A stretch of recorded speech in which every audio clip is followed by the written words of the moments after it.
Um dos problemas de saúde que mais mata hoje em dia é justamente os problemas atinentes ao coração. Tá?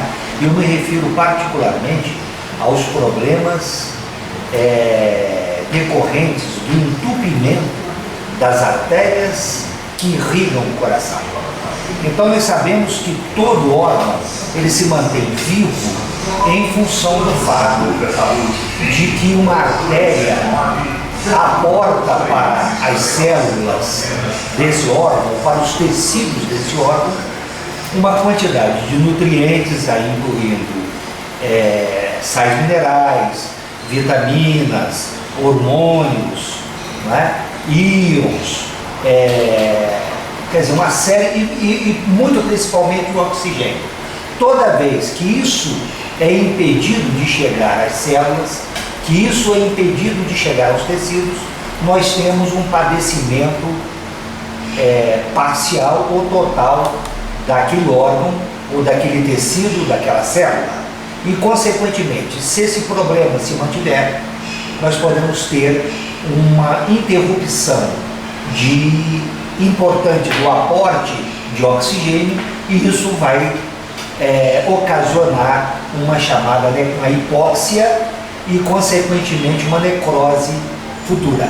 É isso que acontece toda vez que existe um bloqueio na passagem do sangue que irriga a própria parede do coração. Nós sabemos que o coração é um músculo muito eficiente, que bate 80 vezes por minuto, e durante uma vida de 80, 100, às vezes hoje em dia até 110 anos, tem pessoas que conseguem, e os cientistas estão cada vez mais unânimes em dizer que o indivíduo poderia viver hoje em dia perto de 120 anos. Mas o mais interessante é que nós estamos vendo que a cada vez mais a idade vai se estendendo. Nós sabemos, por exemplo, que no princípio do século passado, lá no século XX, no início do século XX, a expectativa de vida era algo em torno de 40 anos. Isso foi aumentando para 45, 50. Hoje a média aqui no Brasil é 74, 75 anos. E em alguns países do mundo, a média é até 80, 85 anos. Né? Muito bem.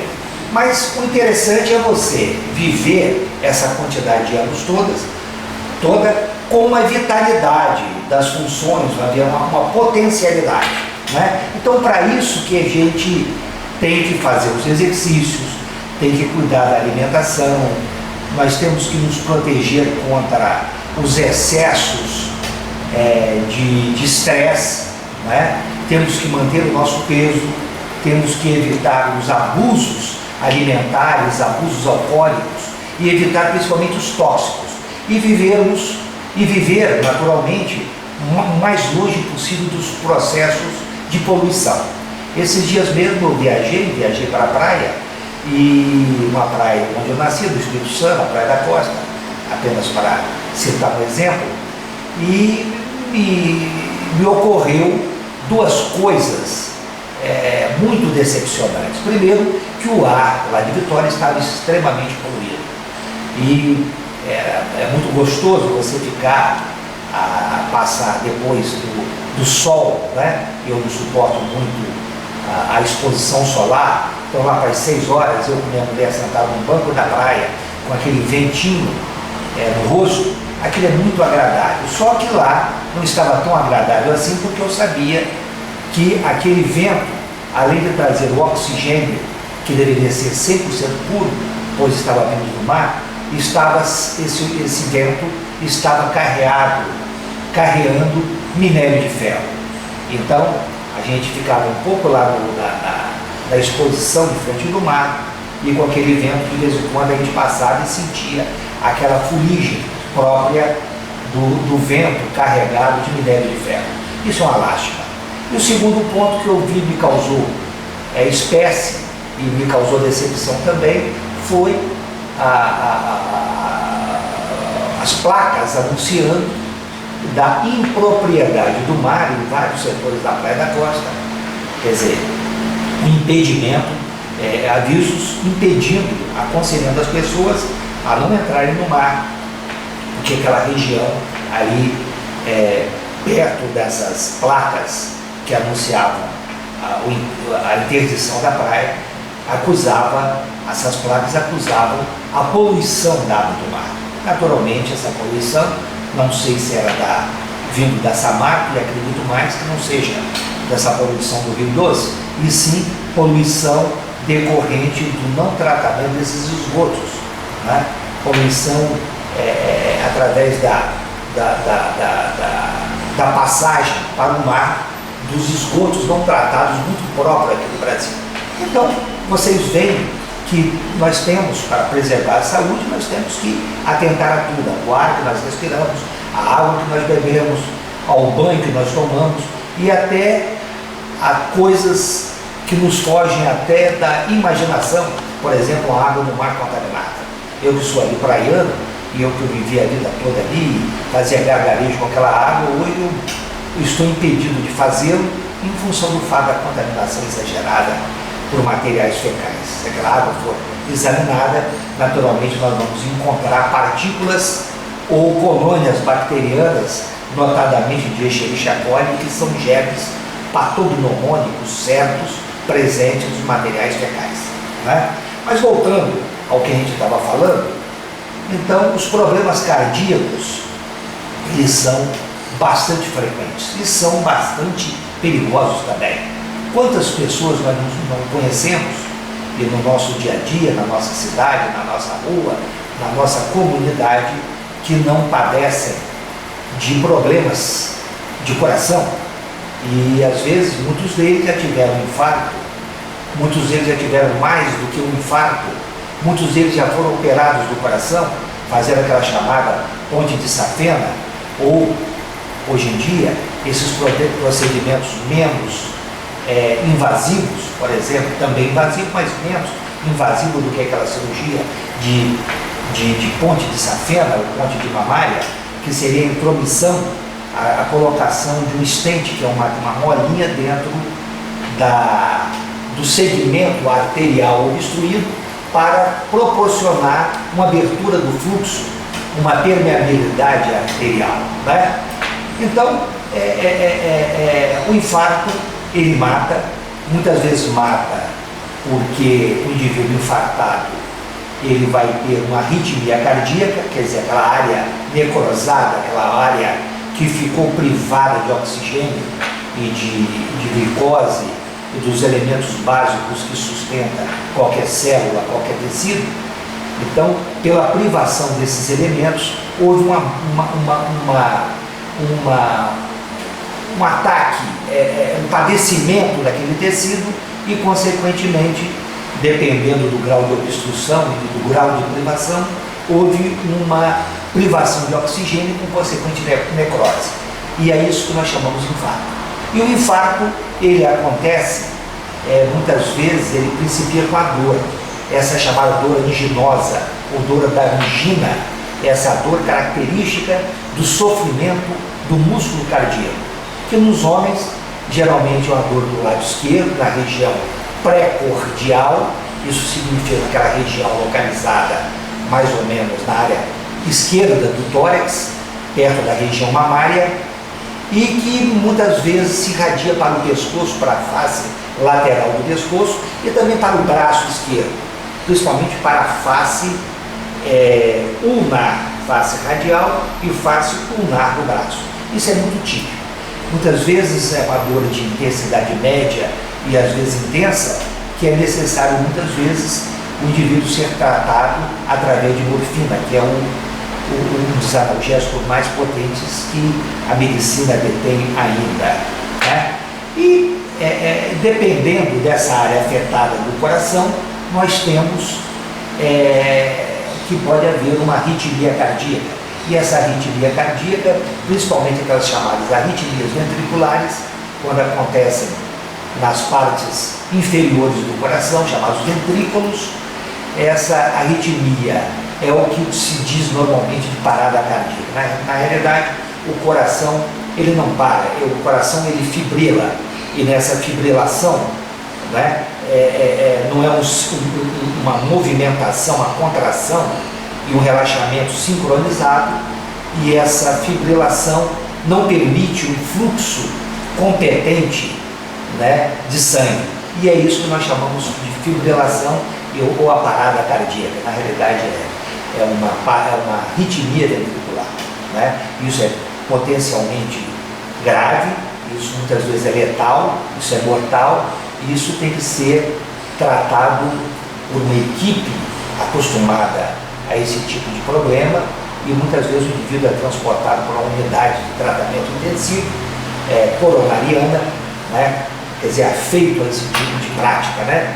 E muitas vezes pode haver uma intervenção na passagem de stent para desobstruir, e remédios vários que vão preservar a saúde do que restou da parede cardíaca. Quer dizer, o tratamento tem que ser o mais pronto possível e o mais eficiente possível, proporcionando um menor padecimento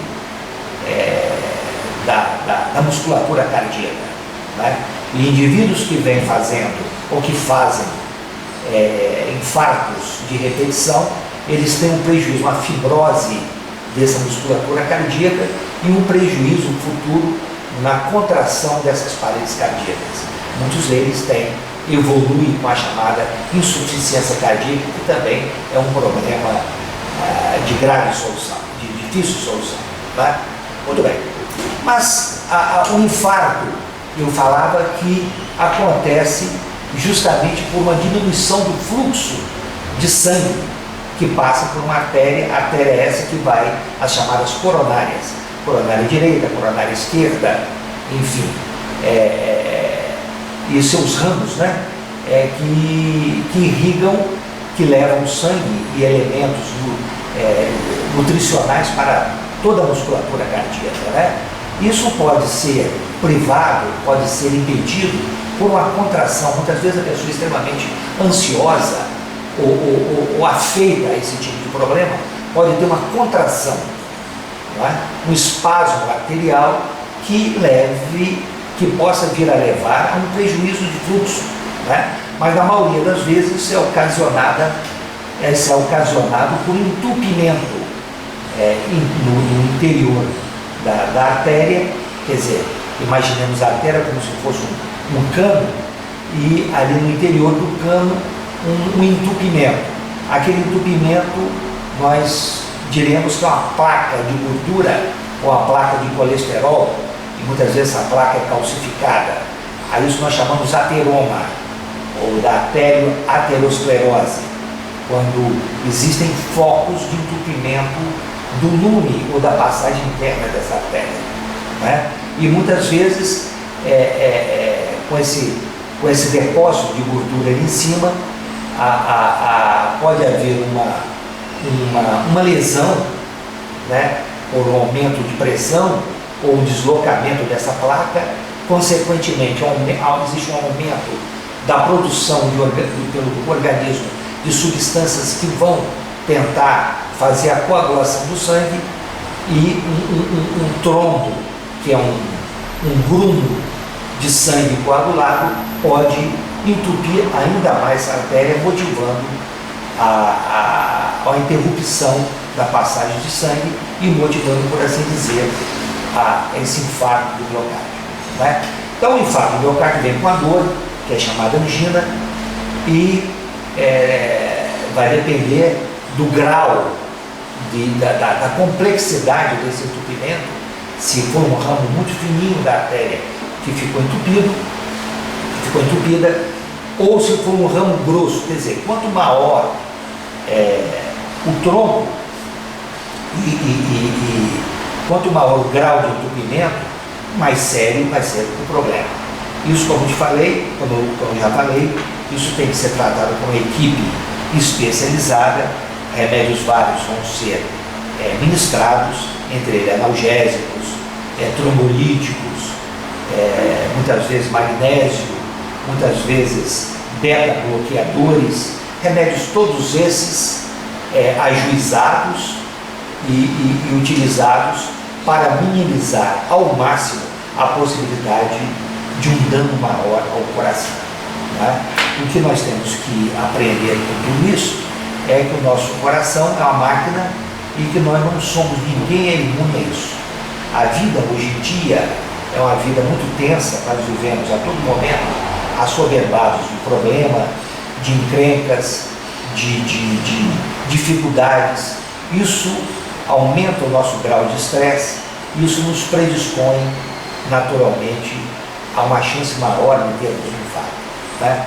E para evitar isso, nós temos que levar uma vida o mais normal possível, lembrando sempre da importância dos exercícios, lembrando sempre da manutenção do nosso peso. O nosso peso deve ficar o mais próximo do normal para a nossa altura e para a nossa idade, e também lembrando da importância de nós sermos felizes, porque nós hoje sabemos que a felicidade, a boa expectativa de vida, né, ela nos ajuda muito a minimizar esses problemas, né?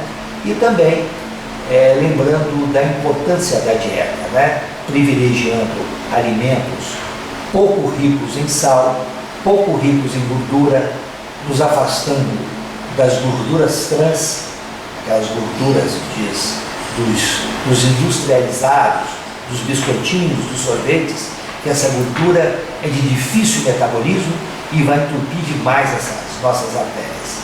Então, exercício físico, manutenção de peso, o gerenciamento dos nossos problemas, né? Isso vai fazer com que nós vivamos mais e que nós tenhamos as nossas artérias permeáveis e que nós, caso tenhamos um problema, esse problema vai ser minimizado em função de todas essas medidas preventivas que nós, durante a nossa vida todinha, nós usamos fazer. Esse é o recado de hoje.